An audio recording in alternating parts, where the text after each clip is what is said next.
라인을 더 찾고 있습니다. 뭐 만약에 우리 인도네시아 피가 흐르는 선수들이 Sempre gostei muito do Ronaldinho Gaúcho.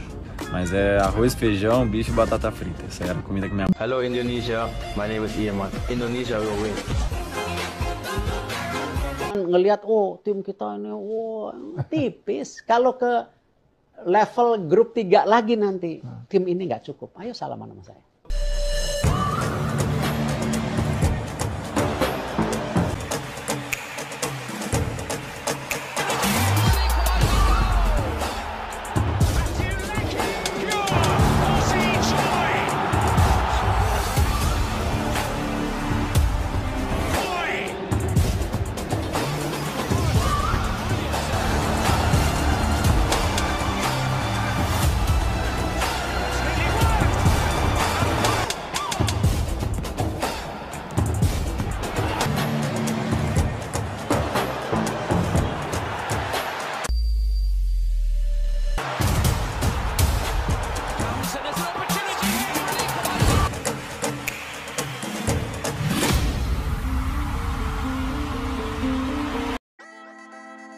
Tren pemain keturunan belakangan kerap memantik perhatian penikmat sepak bola di tanah air bahkan media nasional. Banyak isu yang berkembang, bahkan ada beberapa nama yang saat ini masuk dalam radar untuk dinaturalisasi. Yang paling menyita perhatian adalah Emil Audero. Dia adalah pemain berdarah Indonesia yang lahir di Mataram. Tapi dari sederet nama yang muncul, Ian Maatsen tercatat jadi pemain dengan nilai pasar tertinggi. Bek berusia 22 tahun itu memiliki market value mencapai 670 miliar rupiah. Pemain yang diketahui punya darah Jawa Suriname itu konsisten bermain di kompetisi top Eropa bersama Chelsea, Borussia Dortmund, hingga Aston Villa. Mengutip data yang dibeberkan Transfermarkt, bersama The Lions, dia kerap dipercaya untuk menjaga pertahanan tim. Sejauh ini Maatsen sudah memainkan 16 pertandingan di semua kompetisi bersama Aston Villa. Berkat catatan apiknya itu, ia berhasil mencuri perhatian penikmat sepak bola di tanah air. Selain Maatsen, beberapa pemain lain juga punya nilai pasar yang signifikan dan bermain di top Eropa mulai dari Liga Belanda hingga Liga Italia. Mari lihat bagaimana nilai pasar pemain keturunan Indonesia yang tengah masuk radar naturalisasi, dikutip dari Transfermarkt. Berikut daftar harga pasar pemain keturunan Indonesia dalam radar naturalisasi 1. Ian Maatsen, Aston Villa 670 miliar rupiah 2. Pascal Stuijk, Leeds United 251 miliar rupiah 3. Jayden Oosterwolde, Fenerbahce 251 miliar rupiah. Kabar terbaru proses naturalisasi Ula Romeni, kapan gabung timnas Indonesia? Ula Romeni akan menjadi amunisi baru untuk timnas Indonesia. Bermain untuk posisi striker, pemain FC Utrecht ini bisa jadi solusi untuk sektor penyerangan skuad Garuda. Masalah lini depan sering jadi sorotan karena Indonesia belum memiliki sosok tajam di depan. Ula sendiri musim ini sudah bermain dalam 12 laga di Liga Belanda dengan kontribusi 2 gol. Hadirnya pemain tersebut cukup krusial karena Shin Tae-yong biasa mengandalkan Rafael Struijk di posisi striker. Struijk sendiri merupakan winger meski perlahan bisa cukup optimal saat mendapatkan tugas baru tersebut. Namun, krisis striker tajam masih jadi masalah di skuad Garuda dan ini harus segera diselesaikan. Ketua Badan Tim Nasional, Sumarji, menjelaskan bahwa proses naturalisasi Ula Romeni masih berjalan. Sebelumnya, sang pemain sudah berada di Indonesia dan bertemu langsung dengan Ketua Umum PSSI Erick Thohir. Ritual jabat tangan jadi tanda bahwa Ula akan segera dipersiapkan menjadi bagian timnas Indonesia. Ula sesuai info yang kami terima. Jadi memang sekarang ini sedang proses ya, kata Sumarji. Memiliki waktu yang cukup longgar, Ula diproyeksikan debut pada bulan Maret tahun depan. Tepatnya, saat skuad Garuda bertanding melawan Australia pada lanjutan putaran ketiga kualifikasi Piala Dunia 2026 zona Asia. Hadirnya pemain berusia 24 tahun ini diharapkan menjadi tambahan kekuatan untuk skuad Garuda. Sedang proses naturalisasinya. Ya, sesuai dengan apa yang disampaikan oleh Ketua Umum, diharapkan nanti pas bulan Maret. Ketika lawan Australia itu sudah bisa bergabung dengan timnas, selanjutnya. Shin Tae-yong pasang Kevin Dix sebagai tandem Ula Romeni di laga timnas Indonesia versus Australia di matchday ke-7 grup C kualifikasi Piala Dunia 2026 zona Asia pada Kamis, 20 Maret 2025 malam WIB. Pengandaian itu muncul karena Kevin Dix berstatus pemain paling tajam yang ada di skuad timnas Indonesia saat ini. Indikator tertajam ini adalah catatan gol paling banyak bersama klub masing-masing musim ini. Dari 27 pertandingan bersama FC Copenhagen musim ini, Kevin Dix mengoleksi 8 gol dan 3 assist. Hebatnya, seluruh gol itu dibuat Kevin Dix dalam statusnya sebagai bek tengah. Pesaing terdekat adalah winger Dewa United, Egy Maulana Fikri. Dari 10 laga Liga 1 2024 hingga 2025, pesepak bola 24 tahun ini mengemas 6 gol. Tak hanya berstatus pemain tertajam di timnas Indonesia, Kevin Dix juga pesepak bola paling tajam di FC Copenhagen. Koleksi 8 gol milik Kevin Dix sama persis dengan sang winger asal Norwegia, Mohamed Elionousi, yang juga mencetak 8 gol. Berkat bantuan keduanya, FC Copenhagen di posisi puncak klasemen sementara Liga Denmark 2024 hingga 2025 dengan 30 angka. Sementara di Liga Konferensi Eropa 2024 hingga 2025, FC Copenhagen duduk di posisi 19 klasemen hingga matchday keempat, atau masuk ke zona playoff 16 besar. Melihat catatan di atas, apakah Shin Tae-yong akan memainkan Kevin Dix sebagai winger kanan saat timnas Indonesia tandang ke markas Australia? Kevin Dix sendiri memiliki pengalaman bermain sebagai winger kanan di FC Copenhagen. Momen itu tersaji pada musim 2021 hingga 2022. Dari 3 laga bertugas sebagai winger kanan, pesepak bola 28 tahun ini mengemas 3 assist. Karena itu, jangan heran jika Shin Tae-yong membuat gebrakan di laga melawan Australia. Shin Tae-yong bisa saja membentuk trio Kevin Dix, winger kanan, Marcelino Ferdinand, winger kiri, dan Ula Romeni, penyerang tengah, untuk mengisi lini depan skuad Garuda. Shin Tae yang tambah pemain depan, Anthony Santos, pemain keturunan, kualifikasi Piala Dunia 2026. Pelatih Indonesia Shin Tae yang menyatakan ingin menambah pemain depan Indonesia menghadapi kualifikasi Piala Dunia 2026. Shin Tae yang menilai lini depan Indonesia masih kekurangan daya gedor cetak gol. Lini depan harus ada pemain pelapis, supaya penampilan pertandingan tetap berjalan stabil. Shin Tae yang ingin penyerang lini depan Indonesia mirip Anthony Santos. Penyerang sepak bola dunia dari Brazil, Presiden FIFA mengatakan pemain terbaik dunia itu adalah Anthony Santos. Skill permainan Anthony Santos membuat FIFA takjub. Sebelumnya, Manchester United pengusutan kasus dugaan kekerasan seksual terhadap mantan kekasihnya, Gabriela Cavallin.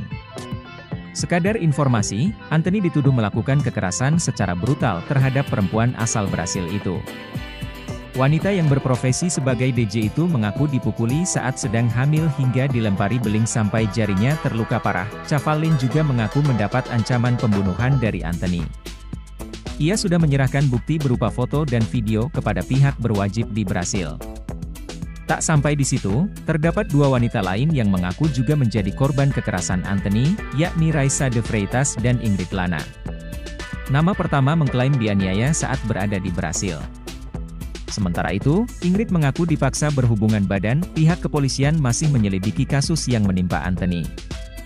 Untuk membantu jalannya proses penyidikan, pemain timnas Brasil itu sepakat untuk dikeluarkan dari skuad Man United sampai batas waktu yang belum ditentukan. Anthony telah sepakat akan menunda kepulangannya ke klub usai jeda internasional, hingga pemberitahuan lebih lanjut untuk mengatasi tuduhan tersebut, tulis keterangan resmi Man United.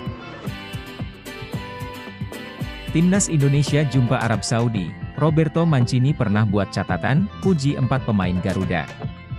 Undian putaran ketiga kualifikasi Piala Dunia 2026 telah selesai digelar. Hasilnya, Timnas Indonesia masuk grup C yang tergolong berat bersama Jepang, Australia, Arab Saudi, Bahrain, dan Cina. Dari 6 kontestan itu, hanya Bahrain yang belum pernah lolos Piala Dunia. Timnas Indonesia tercatat pernah tampil putaran final Piala Dunia 1938, tapi itu masih menggunakan nama Hindia Belanda. Jepang, Australia, dan Arab Saudi merupakan tim kuat Asia yang sudah terbiasa masuk Piala Dunia. Mereka tentu akan jadi pesaing berat dalam pertarungan di grup C ini. Timnas Arab Saudi tentu yang paling mencuri perhatian. Sebab, terdapat pelatih legendaris Roberto Mancini yang menangani Arab Saudi. Nama satu ini sudah sangat dikenal luas bagi pecinta sepak bola di Indonesia. Roberto Mancini adalah pelatih asal Italia yang sangat berpengalaman, menjuarai Serie A bersama Inter Milan dan Premier League untuk Manchester City. Menariknya, Mancini rupanya pernah mengirim pujian untuk pemain timnas Indonesia. Momen itu terjadi saat dia menonton pertandingan Timnas Indonesia U23 di Piala Asia U23 2024 yang digelar April-Mei lalu di Qatar. 4 pemain yang disebut Mancini itu juga masuk Timnas Indonesia senior. Kini, Marcelino Ferdinand, Nathan Choeaon, Ivar Jenner, dan Justin Hubner berkesempatan unjuk kemampuan langsung di hadapan Roberto Mancini. Kebetulan, jadwal grup C membuat Timnas Indonesia akan melakoni lawatan ke Arab Saudi dalam matchday pertama yang digelar 5 September 2024. Terbaru Indonesia segera mendatangkan pemain naturalisasi striker baru, dan tentunya kiper andalan Timnas Indonesia yaitu Marten Paes segera debut.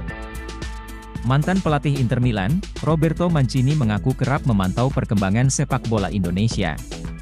Menurutnya, salah satu poin khusus adalah materi pemain yang terus berubah dan terus membaik. Saya melihat potensi besar dalam sepak bola Indonesia. Para pemain muda mereka memiliki bakat alami yang bisa dikembangkan lebih jauh, ujar Mancini. Pengakuan dari pelatih kelas dunia ini tentu menjadi motivasi tambahan bagi para pemain dan pelatih Timnas Indonesia. Mereka kini memiliki tanggung jawab besar untuk terus meningkatkan performa dan membuktikan bahwa Indonesia layak bersaing di kancah sepak bola internasional.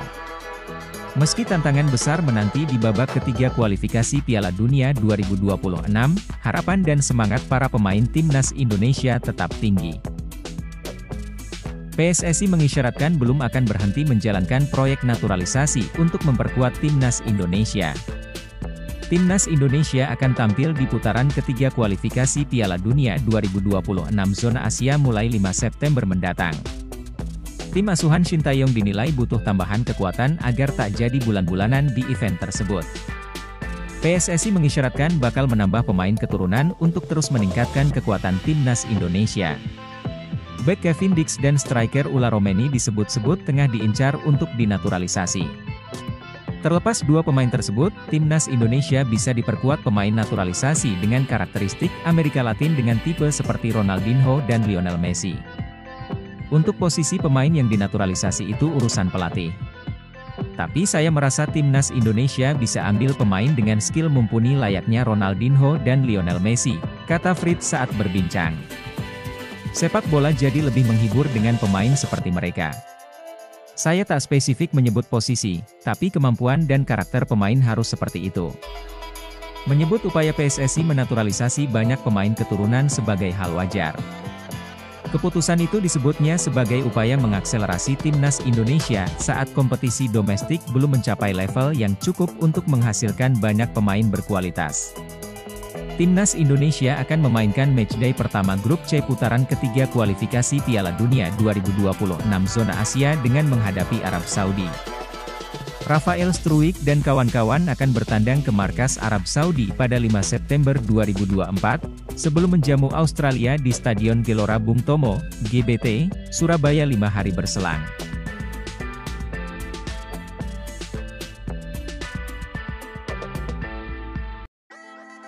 Pandit senior, Coach Justin mengungkap strategi yang digunakan oleh Ketua Umum PSSI, Erick Thohir terkait pemain naturalisasi di skuad Timnas Indonesia asuhan Shin Tae-yong. Seperti diketahui, Timnas Indonesia mengalami peningkatan drastis selama beberapa tahun terakhir di bawah tangan dingin Shin Tae-yong. Shin Tae-yong pertama kali dikenalkan ke publik pada tahun 2019 sebagai pelatih Timnas Indonesia, saat itu Ketua Umum PSSI masih dipimpin oleh Iwan Bule. Pelatih asal Korea Selatan, Shin Tae-yong membawa ranking FIFA dari Timnas Indonesia naik dengan menempati peringkat ke-134 dunia dengan koleksi 1120,70 poin dari sebelumnya ranking 142 dunia. Skuad Garuda kini sedang fokus bersaing di putaran ketiga kualifikasi Piala Dunia 2026 zona Asia, sesuatu yang baru pertama kali terjadi dalam sejarah sepak bola Indonesia.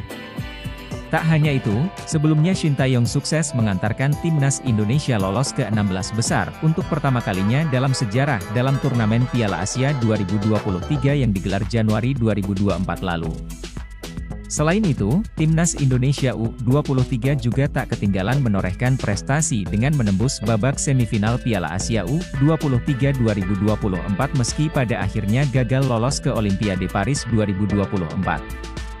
Di mana salah satu kunci kesuksesan timnas Indonesia belakangan ini adalah karena gencarnya aktivitas PSSI melakukan naturalisasi pemain keturunan, terutama sejak Erick Thohir menjadi Ketua Umum PSSI.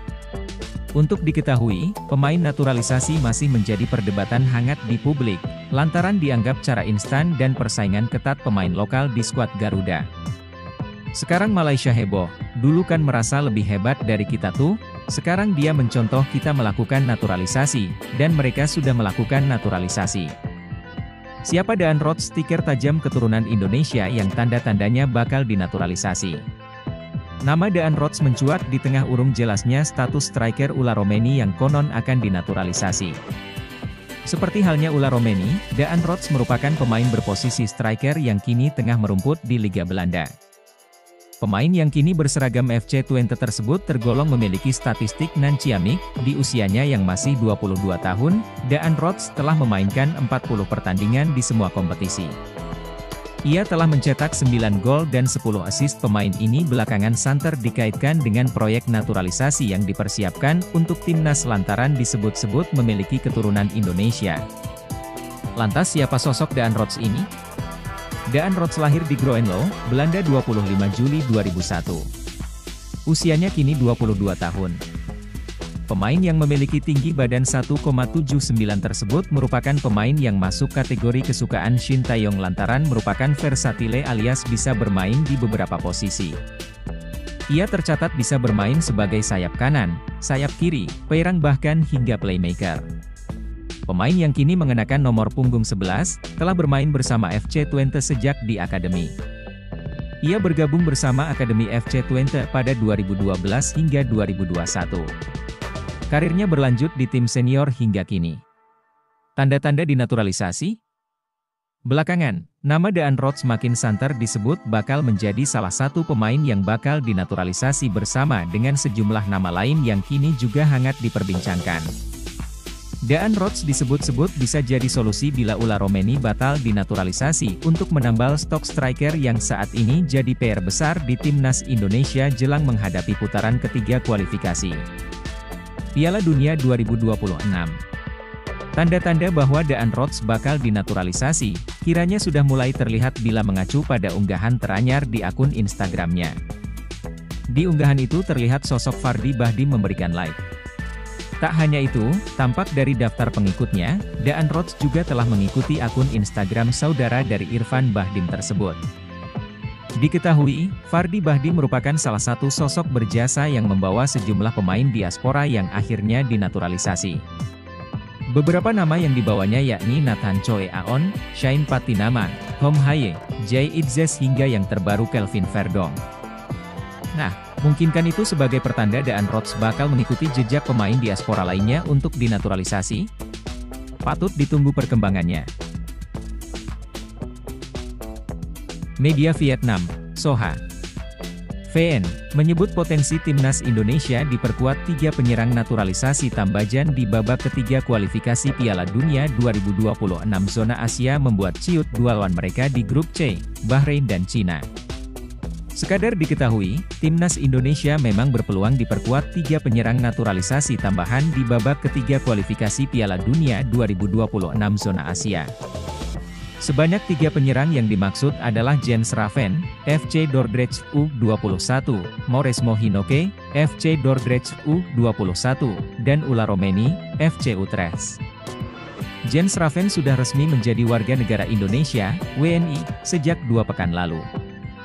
Ajang Piala AFF U19 2024 dapat dijadikan momen Jens Raven unjuk gigi agar dipanggil pelatih timnas Indonesia senior, Shin Tae-yong, mentas di babak ketiga kualifikasi Piala Dunia 2026 zona Asia. Sementara itu, Mauresmo Hinoke segera menjalani proses naturalisasi. Ia diproyeksikan ambil bagian saat timnas Indonesia U19 turun di kualifikasi Piala Asia U20 2025 pada 25 hingga 29 September 2024. Terakhir ada Ula Romeni. PSSI kabarnya masih berupaya membujuk penyerang 24 tahun itu agar bersedia memperkuat timnas Indonesia. Jika ketiga nama di atas bergabung, Shin Tae-yong bisa langsung memainkan ketiganya sebagai pengisi lini depan. Ula Romeni dapat diandalkan sebagai winger kanan, Mauresmo Hinoke, winger kiri, dan Jens Raven, penyerang tengah. Kehadiran mereka membuka peluang timnas Indonesia, setidaknya finish keempat di grup C babak ketiga kualifikasi Piala Dunia 2026 zona Asia. Finish di posisi 4 membuat skuad Garuda melanjutkan perjuangan di babak keempat kualifikasi Piala Dunia 2026 zona Asia. Untuk finish di posisi keempat, timnas Indonesia mesti mengungguli Bahrain dan Cina. Peluang timnas Indonesia menumbangkan Bahrain dan Cina jauh lebih terbuka ketimbang saat menghadapi 3 tim lain di grup C yang notabene tim langganan Piala Dunia, yakni Jepang, Australia dan Arab Saudi. Kabar gembira datang dari timnas Indonesia sehingga menimbulkan kekhawatiran bagi Cina, tulis dalam judul artikel yang dibuat Soha. Jens Raven resmi menjadi WNI 2 minggu lalu dan siap bermain untuk timnas Indonesia. Mauresmo Hinoke tengah menjalani prosedur naturalisasi dan Ula Romeni terus diburu PSSI. Dengan kekuatan banyak pemain naturalisasi, timnas Indonesia menjanjikan banyak kesulitan bagi para pesaingnya secara langsung, yakni timnas Cina dan Bahrain, tutup Soha. Timnas Indonesia akan melakoni laga-laga berat di babak ketiga kualifikasi Piala Dunia 2026 zona Asia pada September 2024 hingga Maret 2025. Timnas Indonesia tergabung di grup C bersama Jepang, Australia, Arab Saudi, Bahrain dan Cina. Hanya juara dan runner-up grup yang diizinkan lolos ke putaran final Piala Dunia 2026. Sementara itu, tim yang finish di posisi 3 dan 4 akan melanjutkan perjalanan di babak keempat kualifikasi Piala Dunia 2026 zona Asia.